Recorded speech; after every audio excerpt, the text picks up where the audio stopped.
E aí pessoal, tudo bom com vocês? Vamos aqui começar o nosso primeiro Conversa Paralela. O que me motivou a fazer esses vídeos aqui? A gente possa ter um espaço, como já existem vários, né? Mas para que aqui seja mais um que a gente possa trocar uma ideia, conversar sobre nossas leituras, sobre o que vem na nossa mente. Isso é muito importante porque a gente costuma ler e muitas vezes a gente não tem com quem converse, não tem com quem a gente troque uma boa ideia sobre aquilo que nos tocou tão profundamente. Principalmente coisas ligadas à filosofia e à literatura, né? E hoje eu quero ler aqui um poema da Hilda Ilst, uma das poetisas que eu mais gosto, e contar aí com as ajudas de vocês para que a gente possa conversar um pouquinho sobre ele, tá? Então, bora lá para esse vídeo.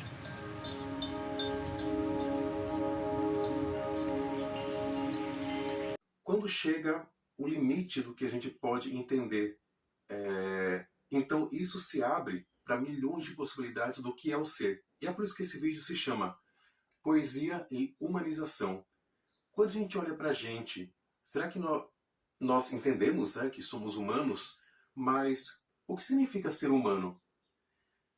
Será que todas as definições que a gente encontra no dicionário, em vários lugares, todas as disciplinas que a gente aprende na escola, em faculdade, em qualquer lugar, dão conta de explicar realmente o que é ser humano?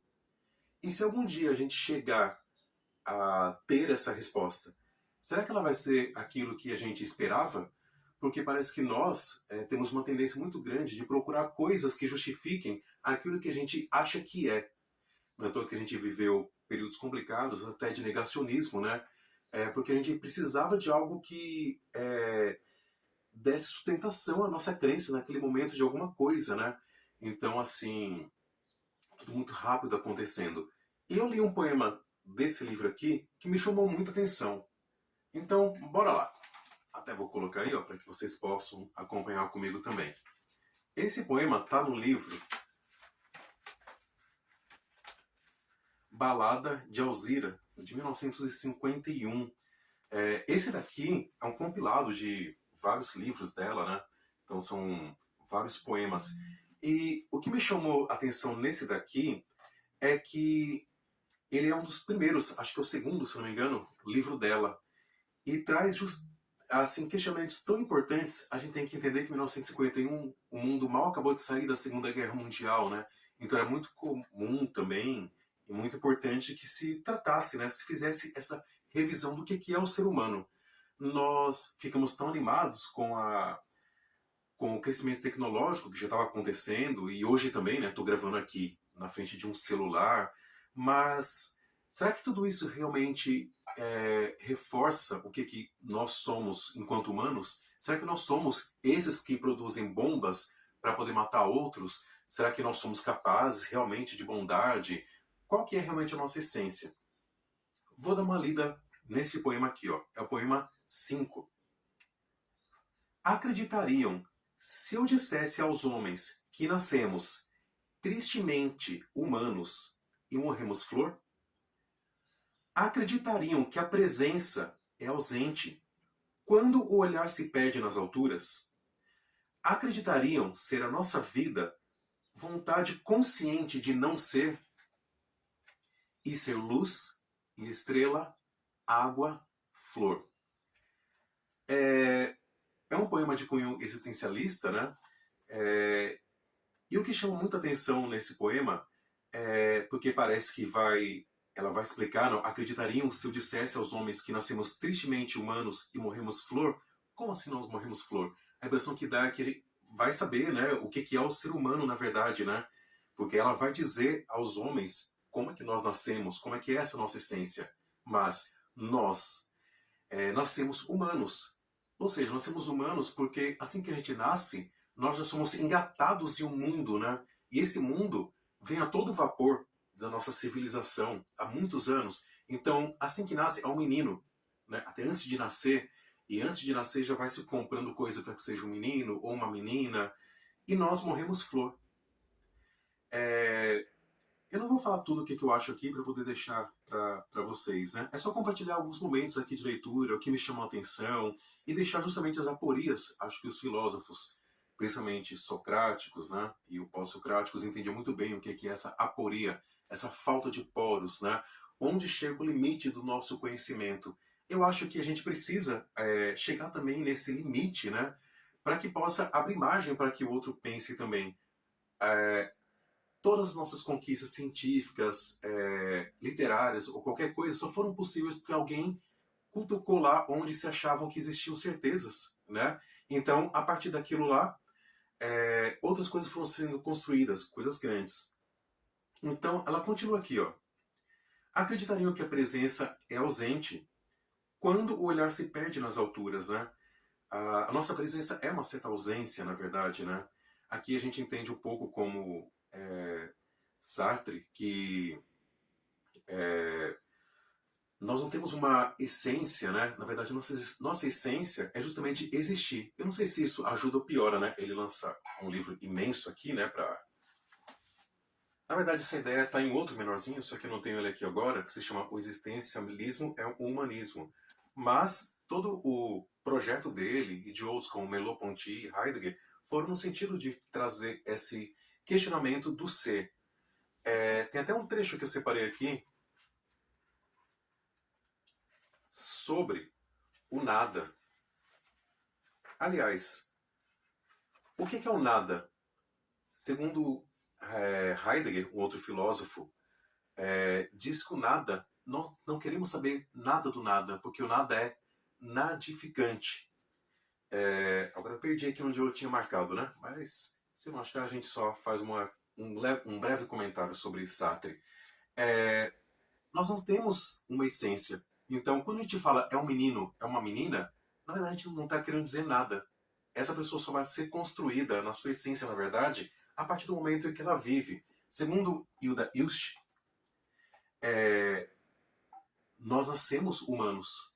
Então, e morremos flor. Tudo que nós estamos vendo aqui é humano. Só que aí continua a pergunta: o que é ser humano? É isso que eu estou vendo aqui? Né? Acreditariam ser a nossa vida a vontade consciente de não ser? Será que a gente já não está sempre cansado de ser? Temos que ser algo. Um momento sempre assim conturbado de coisas que nós temos que ser. Será que esse nada que nadifica, será que muitas vezes ele também não nos assedia para que nós, já que a nossa existência aqui não é suficiente? E ser o quê? Como ela mesma diz, ser luz e flor. Ser luz e estrela. Água, flor. Elementos, né? Sermos elementos. Voltar à estaca zero da nossa existência. Água, flor.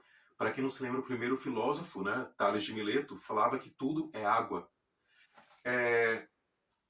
Eu não vou trazer outras implicações filosóficas nem literárias, mas o que eu quero falar nesse livro aqui, nesse vídeo, desculpa, é que a literatura ela é humanizante justamente porque ela tem esse poder de chegar nesse momento e muitas vezes a gente não ter o que dizer.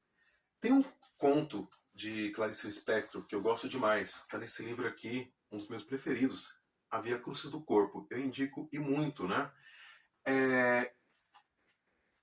De uma senhora, esse conto, aliás, se chama Mas Vai Chover. Esse conto trata de uma senhora, Maria Angélica, que se apaixonou por um rapaz, um entregador de farmácia. Só que ele acaba destruindo a vida dela. E essa destruição que acontece, ele tinha 19 anos, chega um momento em que ela não tem o que fazer. Quando ele dispensou a senhora, ela narra dessa maneira, Clarice. Depois foi devagar, sentou-se no sofá da sala. Parecia uma ferida de guerra, mas não havia cruz vermelha que a socorresse. Estava quieta, muda, sem palavra nenhuma a dizer. Parece, pensou, parece que vai chover. Esse parece que vai chover é porque, apesar de tudo, nós não aguentamos o nada. Parece que a gente precisa dizer alguma coisa. E nesse momento em que ela foi abandonada, ela se sentia constrangida a dizer alguma coisa e disse somente, pois é, parece que vai chover. E quantas vezes a gente não faz isso, né? A gente não usa a linguagem enfática para poder...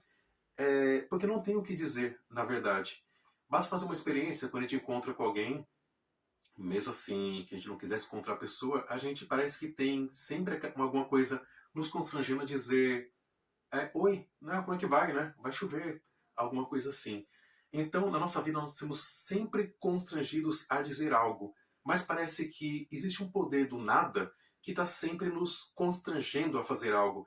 Eu acredito que a literatura, a poesia principalmente, mas é uma opinião minha, até preciso pensar, escrever sobre isso, ela tem esse poder humanizante justamente porque a partir do momento que nós não somos nada e que a gente chega ao momento de falar, pois é, mas vai chover, nós somos impelidos a construir. E o que é que nós vamos construir a partir disso? A gente pode construir livros, podemos sublimar essa dor, como Freud falava, né? Através da sublimação. Algum dia eu vou falar sobre isso também. Nós vamos entregar a esse nada, né? O que é que nós vamos fazer? Eu acredito que a poesia, ela estampa isso. Muitas vezes ela abre um abismo na nossa frente. Eu mesmo, quando estou lendo algum desses, parece que algo acontece comigo assim que eu tenho que parar o livro, porque tem algumas partes assim que eu assim fico muito tocado mesmo pelo que diz. Mesmo com anos de leitura, por exemplo, esses poemas aqui eu li várias vezes, mas me tocou e me impeliu a fazer um vídeo falando sobre ele, né? E tem esse outro aqui, a título só de fechamento aqui do nosso vídeo.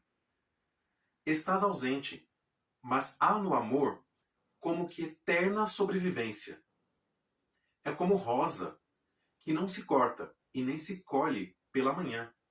Estás ausente, mas este amor é bem aquele feito de estrelas, que persistiram até que o dia se aproximasse. Estás ausente, vivo e perene, nestes abismos do pensamento. Ou seja, mesmo uma pessoa ausente, mesmo frente a uma desgraça, frente a alguma coisa, há no amor algo que faz com que sobreviva, mesmo que seja algo que nos impulsione a fazer algo, porque a gente precisa fazer algo, mas fazer o quê? Muita gente faz música, muita gente faz poesia, né? E eu gosto muito da Hilda porque ela trabalha com elementos. Ela parece que volta para a nossa natureza, né?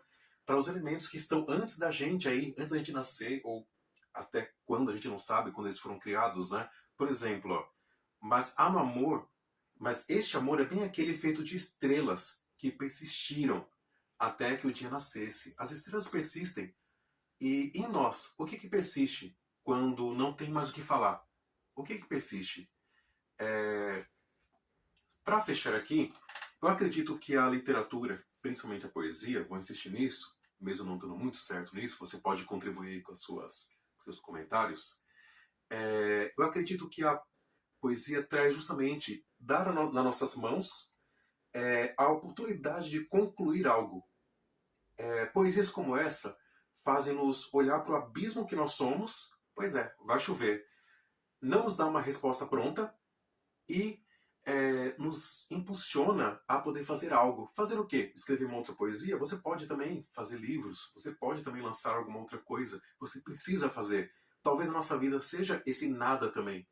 Só que a gente não para pensar que a gente tem esse nada na nossa vida, só que a gente não aguenta. Outra experiência. Se eu pegar aqui essa sala e fechar tudo, ficar tudo na escuridão, é muito difícil aguentar. Talvez a gente não aguente o nada. Talvez eu faça um outro vídeo falando mais sobre filosoficamente, sobre essa questão da humanização, né? Mas eu acredito que a literatura nos dá um poder humanizante muito grande, porque ela preenche através de algo que é próprio nosso, talvez até o nada.